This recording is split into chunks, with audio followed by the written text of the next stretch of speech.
আবার বিশ্বনবী যখন মক্কায় দাওয়াত দিচ্ছিলেন, তিনি মাঝে মাঝে আল্লাহর নাম বলছিলেন, মাঝে মাঝে তিনি রহমান নাম বলছিলেন।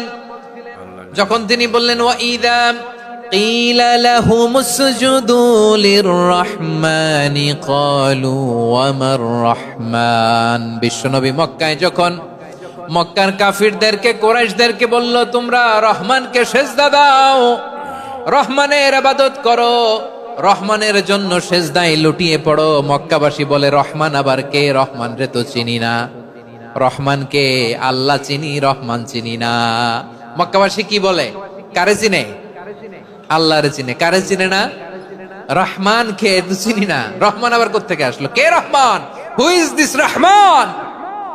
যখন তারা বলে রহমান রে চিনি না, আল্লাহর গায়রতে আঘাত লেগেছে। আল্লাহ বলে, রহমান রে চিনো না? না, তাদেরকে চিনানোর জন্য আল্লাহ ৭৮ আয়াত বিশিষ্ট আর রহমান